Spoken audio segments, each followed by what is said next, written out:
here in Santa Clara County. I work at Marshall Cottle Park and I help with public education for children in our county. So today I'm going to talk to you about building a backyard compost system. And you can do it in miniature, or you can talk your parents or family into doing it big scale. So we're going to start with a tennis ball container. And we're going to gather materials. So you peel off the outside of the paper on the tennis ball container. You punch holes, have a grown-up do your punching. The easiest thing is an ice pick. You punch holes in the bottom and up the sides and on the top, and then add your name. That's your mini composter container. The next thing you need to gather are feedstocks. I've gathered mine in a tray here. And you have to have a water bottle ready to go, either a sprinkler bottle or a spray bottle for your mini composter. And then you begin layering in your feedstock things. Everything that you collect that's brown is a carbon. And you want a balance of brown carbon materials. And then everything green you collect generally is a nitrogen. And the carbon and nitrogen work together to provide good nutrients for your soil. So you're going to start with brown on the bottom. It'll naturally have a little bit of air in it. And then you're going to start layering from there on out. Here's some green leaves for nitrogen. Add water as you build your mini composter. Keep it moist. You need air and water and green nitrogen and brown carbon. So these are green fruit and veggie scraps, and on this side we have brown shredded newspaper. Here's a tricky one. Coffee grounds and filters are actually nitrogen. So we have nitrogen there, a green and brown. These are seed hulls and leaves. Here's eggshells. Eggshells and coffee grounds are both considered a nitrogen. And then a brown on this side, leaves. Now you notice you can repeat your layers. It just depends on what other feedstock you have available. Here's some green lettuce and rotting fruit, perfect for your compost bin. Brown pine needles and dead plants chopped up.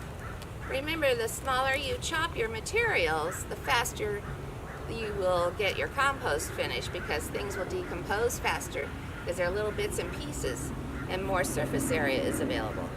You can put green weeds in, but don't pick the weeds with seeds. And then brown mulch here, chopped up trees, add some of that. Don't forget, you're watering as you go. And when you finish with a brown layer on your top. You add water, you put on the lid, and then you cover up your container with a sock or some material to keep it dark, because compost cooks best in the dark. So imagine you're making a cake and you're putting a brown layer on the bottom, and then you're going green, brown, green, brown, green, brown. Or you're going carbon, nitrogen, carbon, nitrogen, carbon, nitrogen. Maintaining your mini compost bin makes you check on it every couple days. Make sure it's still nice and moist, like a kind of a damp sponge. Like when you finish washing dishes and you feel the sponge, you want your compost to be that moist. And the fun part for your compost is you can shake it up, and that's how you can mix it. So I want to remind you, in about 3 or 4 weeks, when you check it, you're going to be so excited because you are going to have finished compost.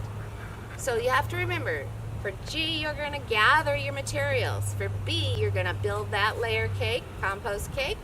For M, you're going to maintain by checking your compost container every couple days. And H is harvest. So that is so exciting right now. Now what are you going to do with this great compost?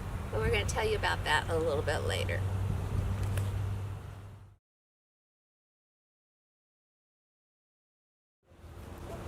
I'd like to share with you some examples of backyard composting systems in case you can talk your family into getting one. This side is a barrel composter. You add your ingredients in a little door and you crank it to mix it and add water with a hose. This is a stacking compost system that's separate trays. You fill it up to the top, just like you make a layer cake with your browns and greens, and water it and mix it with a pitchfork.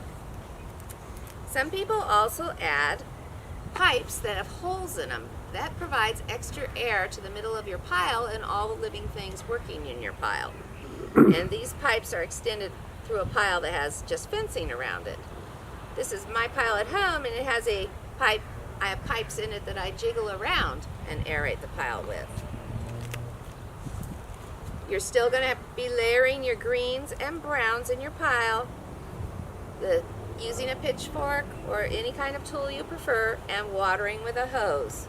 Check your bin often, because the more you check it, turn it, and water it, the faster your compost will cook.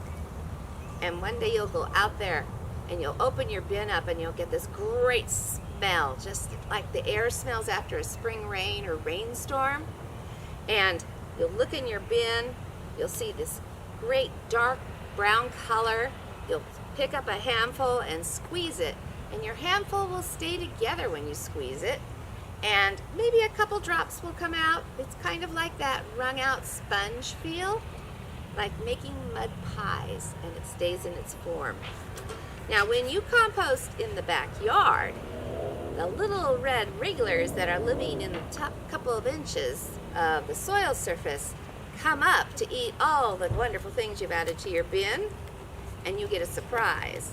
So all along in your bin, all these critters are working. Some are so small you can't even see them, and then some are bigger, like centipedes and beetles.